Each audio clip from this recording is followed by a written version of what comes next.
Okay, I'm Jeanette with the American Stroke Foundation. I'm one of the program coordinators, and we want to thank you all to our webinar today. Carrie Kampoff is one of our occupational therapy students who's actually here doing a capstone experience for her doctoral experience. She is with the University of South Dakota, and she is live streaming with us today from Iowa, her home. This day and age of having everything be technology, it's nice to have Carrie here from Iowa. I will share, and Carrie will undoubtedly in her presentation today, but she's also a caregiver. Her father is a survivor of stroke. So she walks the same walk and is in the same shoes as many of you. So Carrie, I'm going to turn it over to you. All right, I'm going to share my screen here, so just hold on one moment.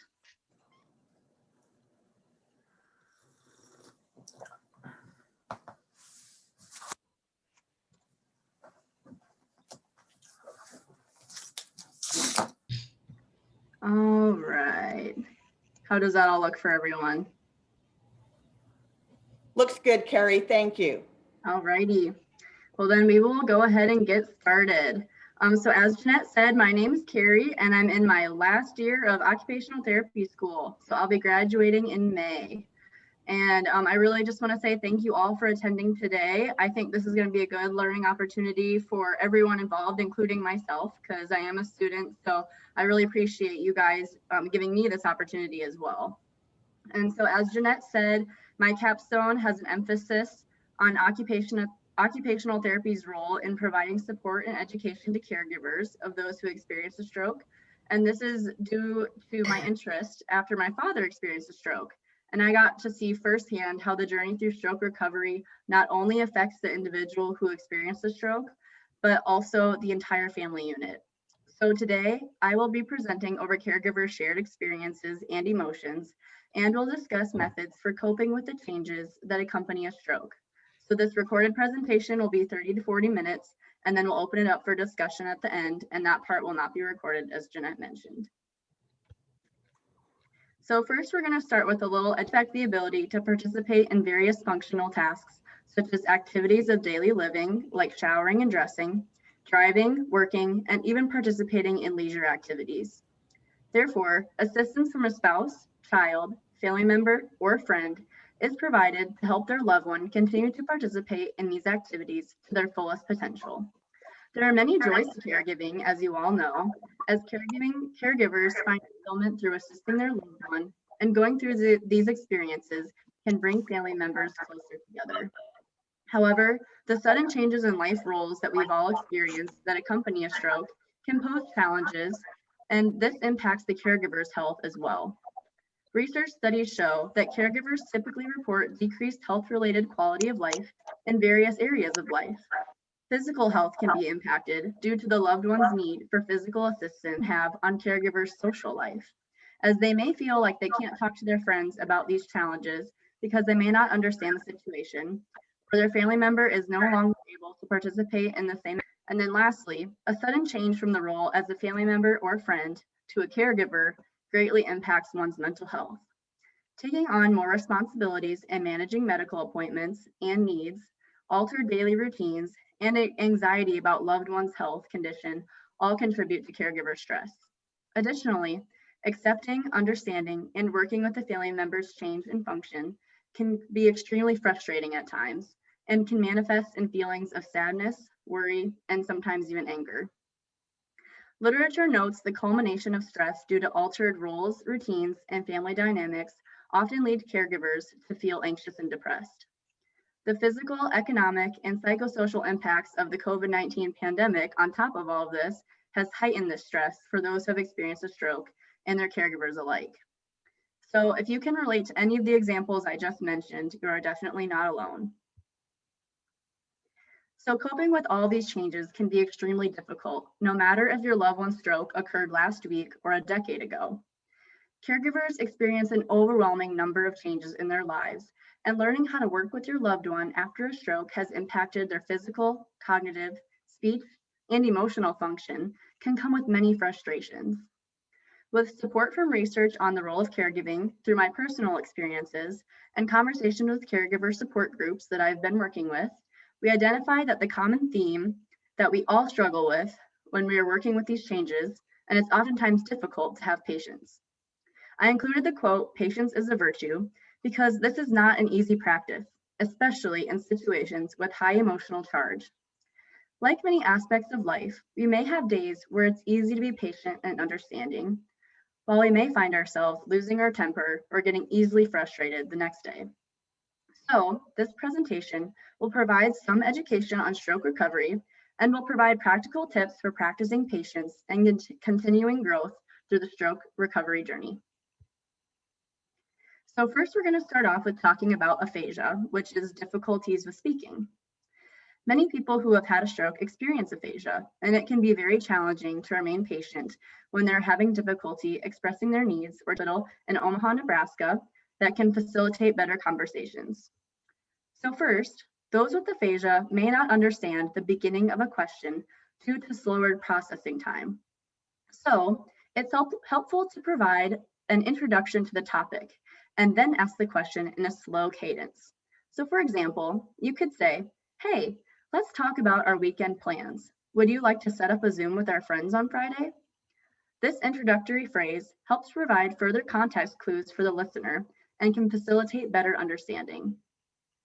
Second, people with aphasia may confuse objects that are similar to each other. A common example is that if I say, "I like my cat," they may actually think I said dog because this is a similar four-legged animal that is also a common pet. So therefore, it connects the phrase with cat. So this makes it more clarified for the person you're speaking with. And then lastly, people with aphasia may only understand parts of a sentence. So when many adverbs and adjectives are used in a sentence, they may not be able to fully grasp the message that you're trying to convey. Therefore, it's important to keep sentences simple, especially when giving directions. Break instructions up into 1 or 2-step commands and with direct phrases. Using gestures is another great way to supplement instruction, as this provides visual cues. I also wanted to point out that body language is important when communicating with your loved one. If they're struggling to communicate their needs, it's very easy to display negative body language, such as crossing your arms, pursing your lips, rolling your eyes, or losing concentration without even realizing it. And I know that I'm guilty of this myself. So some researchers, Harmon and colleagues in 2020, found that this behavior decreases the speed of their speech and increases the stress in the person with aphasia. So it's extremely important to promote positive body language. Some examples include head nods, stating, "Yes, okay." So all of you have had to make adaptations after a stroke, and it's important to continue to look for opportunities to decrease stress. So one common stressor is time and planning. Strokes affects one's processing speed and executive function. So therefore, this can make changes in routine quite difficult to understand and remember for them. Therefore, a tip for easing tension when going on a trip or doing something out of your routine is try to communicate these plans with your loved one in advance and provide several reminders prior. This will give them more help to provide them with a brief list of the itinerary for that day. In today's world, it seems like everyone is always on the go and time is a short supply. So it is very important to remember to always plan for things to take longer than you'd expect.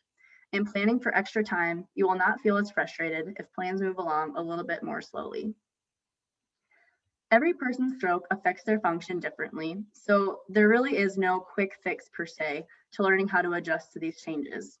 It's important to continue to learn more and try new things until you find something that works best for your situation. There are many virtual groups, such as community programs like American Stroke Foundation, or social media accounts where you can learn from others who are in similar situations. These avenues can open the door to learning about new devices or techniques that could increase independence, save time, and alleviate stress. For example, there are many YouTube videos on the American Stroke Foundation's YouTube channel that were created by occupational therapy students like myself. The method to practice patience is to remember to think from your loved one's perspective.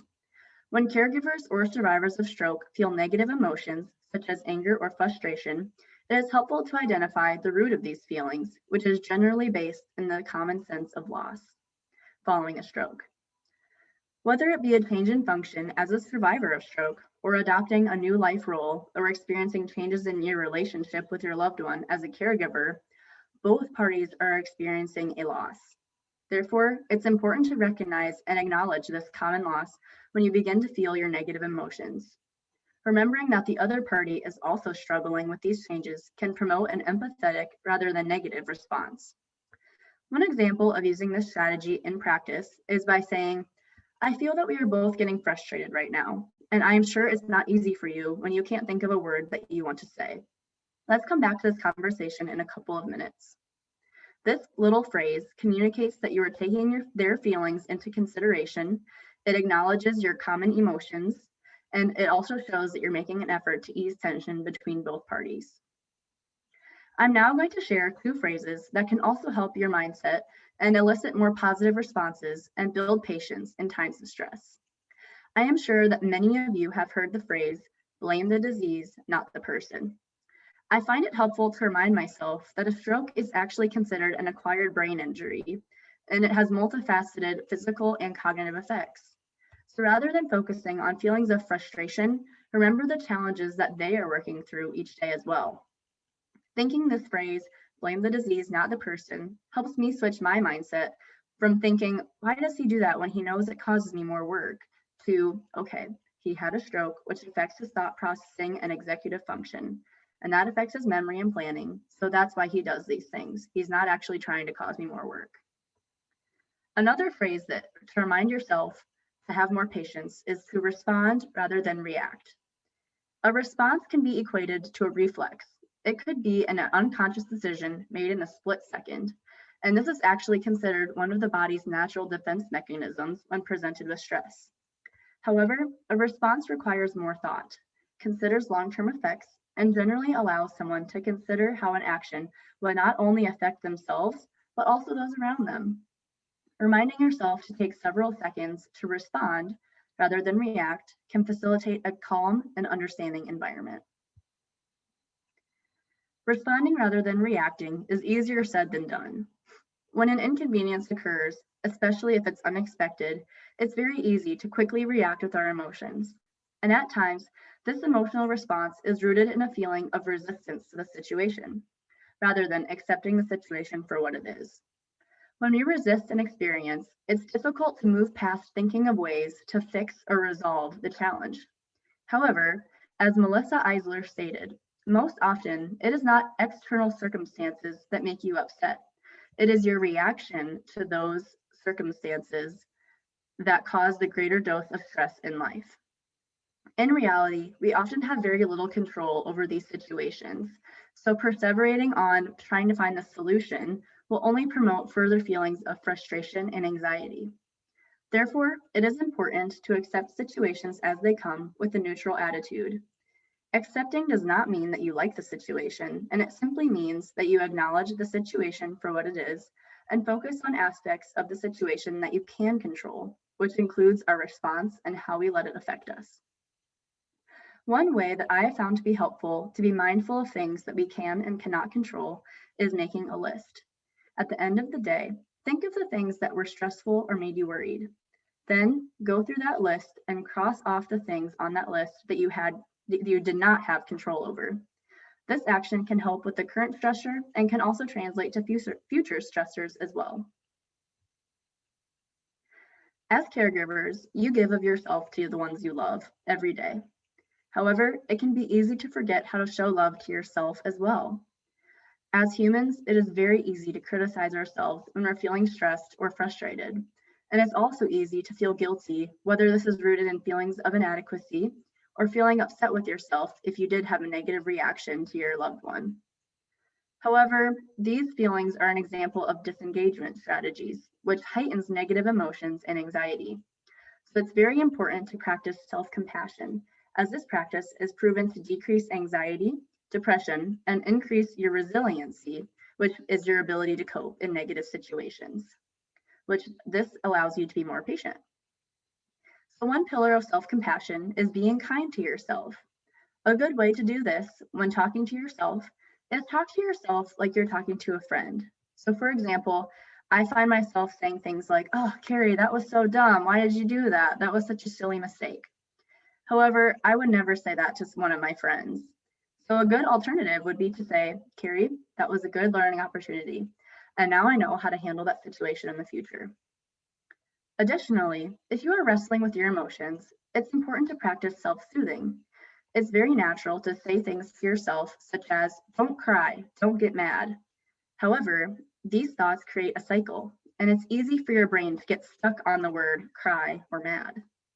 Therefore, try replacing these phrases with affirmative phrases, such as, "Many people in my situation feel this same way. This is a natural and valid emotion to feel."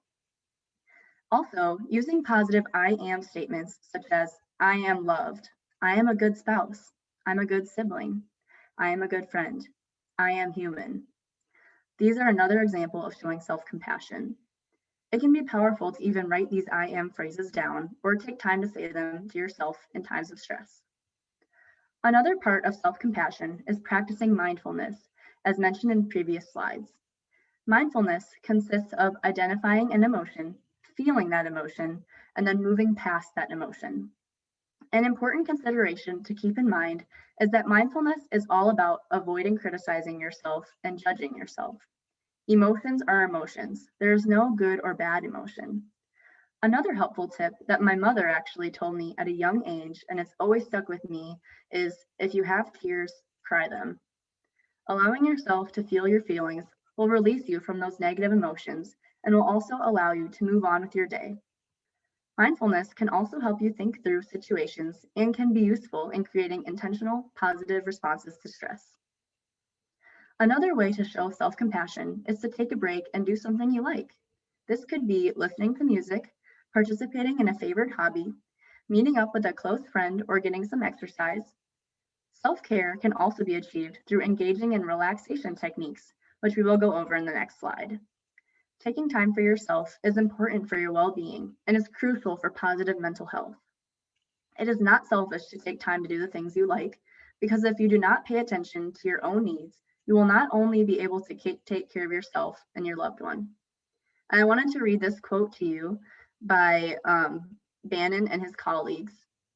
"Poor patient mental health is not only directed with poor physical recovery, but also translates to graver's mental health. And in turn, caregivers' poorer mental health lowers the quality of care to the patients, which impacts the patient's physical and mental health." I thought this quote was a great reminder that our emotions and reactions affect those around us, and it really is a cycle. So it's very important to take care of our own needs to best care for others. So an important aspect of self-care and stress management is practicing relaxation techniques, such as progressive relaxation, deep breathing, and some other alternative strategies like meditation and aromatherapy. Stress can physically manifest itself and often presents as muscle tension. Many people feel this in their shoulders or clench their jaw. So progressive muscle relaxation focuses on relaxing the entire body in concert with deep breathing. While seated in a comfortable position with feet flat on the ground and eyes closed, squeeze your toes tightly for 5 seconds and then relax. Continue to progress throughout your body, squeezing your calves, then thighs, and progress all the way up to your eyebrows. This practice will help release physical tension in your body. In times of stress, deep diaphragmatic breathing also helps center your thoughts and slows down your heart rate. When practicing deep breathing, focus on inhaling through the nose for 5 to 7 seconds, hold it for several seconds, and then out through the mouth with pursed lips for another 5 to 7 seconds. When people breathe, many people have a habit of inhaling with their chest. However, to get a very good deep breath, we must breathe with our diaphragm, which is done by expanding the belly. So, in practicing deep breathing, place a hand over your stomach when you inhale.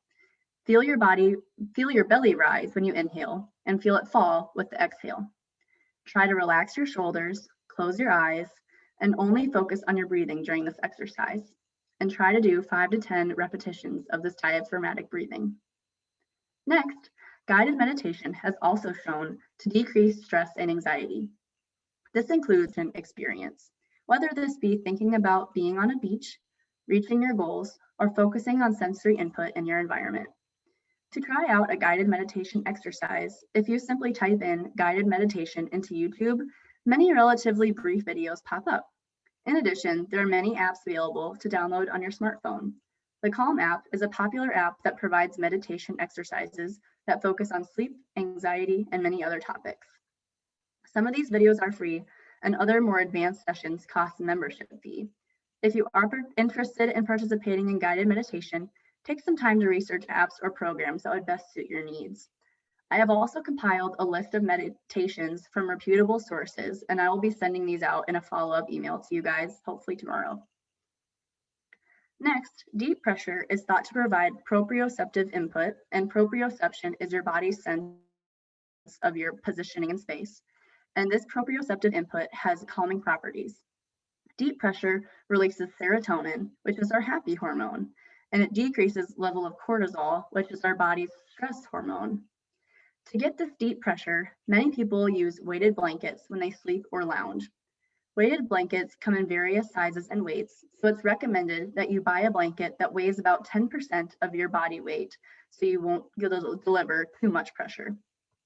And then lastly, aromatherapy is an emerging alternative practice for stress management. Many different essential oils are available that have calming properties. Lavender, orange, and eucalyptus are commonly used scents that alleviate stress and anxiety. Many people use a diffuser to release these scents throughout their home, which is pictured on your screen here.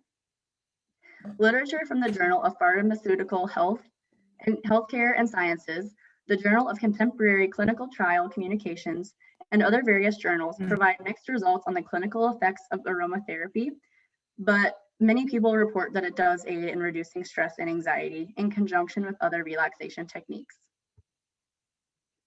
And now I wanted to point out the self-care wheel. This is a visual representation of showing various aspects of self-care. Not only is self-care simply eating healthy and getting enough sleep, but it also includes attending to emotional needs, your spiritual life, and engaging in personal interests. It is important to pay attention to each of these areas to enhance your well-being. Many of these can be achieved using the strategies we have discussed, such as taking time for yourself to do the things you love. It may not seem like there is enough time in the day to intentionally focus on all areas of this wheel. However, even 5 minutes of intentional self-care time is beneficial. You have to put on your own oxygen mask before putting it on someone else. While we're on this slide, I wanted to point out the importance of getting physical exercise. This is a topic that is often talked about, but I wanted to reiterate how important it is for not only physical health, but also mental health. Exercising releases endorphins in the body, which are also your happy hormones, and these help alleviate stress. While it's more difficult to get exercise during this pandemic, you can always walk up and down stairs in your home, stand up and down 10 times in a row online that can inspire you to find new exercise routines while working from home. The American Stroke Foundation website and YouTube channels have a variety of videos that demonstrate seated exercises that you can complete at home without the need for equipment. In addition to exercise, it's important to go to regularly scheduled doctor appointments and health screenings. Research shows that caregivers often tend to ignore these appointments for themselves because they're too busy focusing on their loved ones' needs, but it's very important to continue to go to these appointments.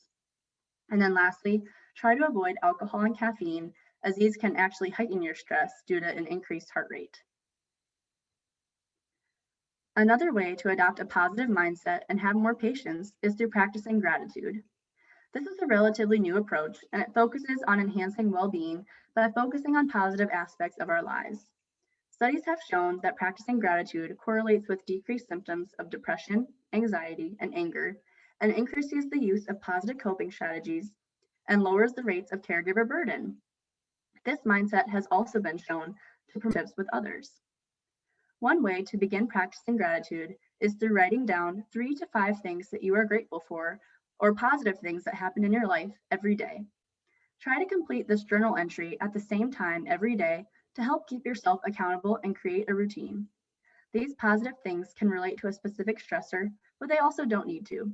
Even writing something simple, such as, "The weather was nice today," is beneficial, or "We weren't freezing today." Another idea that was shared with me is to just put positive notes around your home. So journaling is helpful for some people, but for other people, writing things down may just be a nuisance. So if you don't like journaling, another method could just be practicing gratitude through mindful meditation. So try to start each day with taking deep breaths for several minutes and think about the blessings and positive aspects in your life. This method can be used in stressful situations as well. And reflecting on the stressful event, take a moment to think about a positive aspect of the situation. For example, with my father, I usually get pretty frustrated if I have to keep repeating myself before he actually understands what I'm saying. So lately, I've been trying to spin this into thinking about how I'm grateful that we even have the opportunity to have conversations with each other. Reflecting on these stressful events and reframing your look may help in alleviating negative emotions if the same event occurs in the future. And then lastly, a simple way to try to focus on gratitude is through conversations with others. I participated in a discussion on highs and lows of the week and found it was natural and easiest to think of the low one first. One of the other OT students, even this simple change primes your body to focus on positivity throughout the day rather than the negatives. So I thought it was good to include this positive quote here. And I just wanted you all to remember that when reflecting on gratitude, it's important to remember the reason why we are all caregivers, and which is based on our love for our family member. While this relationship has changed and has many, but sometimes no matter how many coping strategies you use, you will still have days where it's difficult to put these strategies into practice. Sometimes the best method to promote positive and respectful interactions rather than reacting with anger is to physically remove yourself from the situation if this is safe. Walking to a different room or a private space, even a bedroom, can give you a peaceful environment to take a break away from the stressful situation. This break can be brief, whether it be 20 seconds or 5 minutes. Use this time to collect your thoughts, regain your composure, and use mental reframing strategies. Another example of mental reframing is using grounding techniques, which includes attending to your senses. Try to think about 2 things that you see, smell, hear, or feel in that moment. And I know I keep going back to this breathing, but taking 5 to 10 deep breaths during this break, in through your nose and out through your mouth, can help slow down any racing thoughts you have or your emotions. So according to the National Alliance on Mental Health, identifying stressful triggers, and recognizing physical and emotional responses to stress are very important steps in coping with negative feelings. Some common physical manifestations of stress include increased heart rate, hot flashes, struggling with sleep, or an upset stomach. You should also reflect on how you emotionally respond to stress. Do you get easily frustrated when you feel more stressed? Is it harder for you to concentrate? This reflection is all part of the first step of identifying how stress affects you. And then after you have figured out how stress affects you, then the next step is to identify what events or environments trigger these feelings. And then lastly, you need to identify actions on how to cope with these. Some of these actions could be preemptive or responsive. For example, going out to a restaurant is stressful for my family. So a preemptive way to cope with this is to look up menus online prior to going out to eat, and then making the decision on what we're ordering before we get there. Another good way is to choose a restaurant that you're familiar with and know that it has accessible bathrooms and seating. On the other hand, an example of responsive coping would be to excuse yourself from the table if a stressful moment arises, to go use the restroom and practice deep breathing and self-compassion on your break. The above graphic also gives the examples of exercising, journaling, and calling to talk to a friend if you're feeling stressed. Having this plan can help promote intentional responses to stress and promotes the use of positive coping strategies. Occupational therapists created a personal wellness plan that not only helps people visualize their triggers, emotional responses, and actions, but also helps you categorize emotional responses in terms of green, yellow, orange, and red zones. I'm going to move my box here real quick. So the green zone represents when you're happy and confident. This helps you identify activities or environments that make you feel the most happy, well, and have the least amount of stress. Yellow is when you begin to feel a slight stressor. The next orange zone is when you start to feel yourself getting to a boiling point. And then lastly, the red zone is when you feel like your cup is boiling over. It is important to recognize that a coping strategy when you're in the yellow zone, when you're feeling well, you could use deep breathing or reframing your mindset in a time like a yellow zone, but this could be very different from a strategy that you may need while you're in the red zone, which may require you to physically remove yourself from the situation. The red zone worksheet also provides a list of people to contact in a time when you need to take time for yourself or need advice from a professional. The authors of this personal wellness plan gave permission to disseminate these handouts to anyone that would find them useful, so I will include these pamphlets in the follow-up email. So this brings me to my last topic of the day, which is asking for help. Even if you are not feeling like you are in the red zone, it is always okay to ask for and accept help from others. Often, caregivers feel guilty or inadequate when asking for help. However, it is important to recognize the changes you have experienced, the additional responsibilities you have taken on, and the new roles you are adjusting to. In a quote from the National Alliance on Mental Illness in their literature on caregiving, authors note that the idea that you can or should be able to solve everything by yourself is false. Often, the people who seem like they know how to do everything are actually frequently asking for help. Being willing to accept help is a great life skill. Sometimes it may be hard to accept help simply because we do not know what other people really can do to help. Therefore, it is a good idea to have a list of little stressors in your life that other people would be happy to help with and that really wouldn't cause them much extra work. Some examples of this include cooking a meal, providing transportation, or even just calling your family member to give you a little break throughout the day. But we all know that it sometimes may be difficult to ask for or accept help from close friends due to any feelings of shame, embarrassment, or feeling like they wouldn't understand your situation. So know that there are always many resources where you can still receive help, and yet this will still provide you with a sense of anonymity. Some examples include attending support groups. Not only do you gain support from those in a similar situation, you can also learn practical advice, get resources, and make new friends. I made a list of support groups that are in the Kansas City area that will be provided to you in the follow-up email. In addition to these groups, you can utilize respite services or call hotlines. AARP offers a hotline specifically for caregivers to provide them with resources about finances, long-term care planning, and support for caregivers. Membership in AARP is not required to call this hotline. If you'd also prefer to text about it, you can also text NAMI to the number listed above for free crisis support. So before I move on to the discussion, I wanted to point out that while I am giving this presentation and am equipped with this knowledge, I still struggle with having patience with my loved one. Levels of stress ebb and flow and throughout life, so know that it is normal to have days where it is difficult to use these strategies. I am sending out the recording of this presentation to help serve as a reminder on those tougher days. So to give a brief overview, today we discussed ways to overcome communication barriers when speaking with someone with aphasia.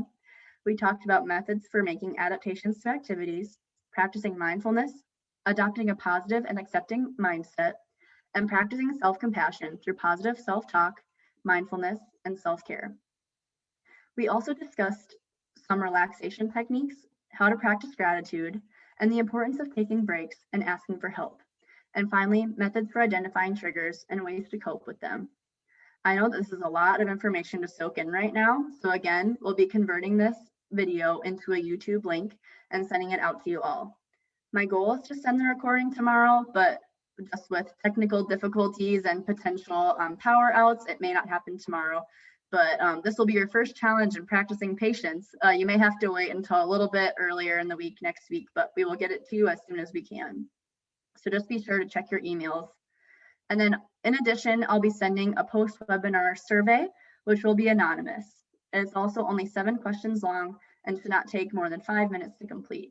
And I would really appreciate if you would take the time to complete this brief survey, as your feedback will help me learn how to improve for future and will also help us know if this webinar was beneficial for you. So here's a list of my references. And I can send out this list of references as well if you would like to look a little bit more into the information I presented today. And then our next webinar topic is going to be about planning for the future. So this could involve planning for end-of-life decisions, even planning for emergencies. And this will be in a month from now on March 18, and I will send out a flyer about this in the follow-up email. So now I will open it up for questions. Thank you, Carrie. Appreciate that. I'm going to stop the recording. That way, folks who want to ask questions, you don't have to worry about that being recorded.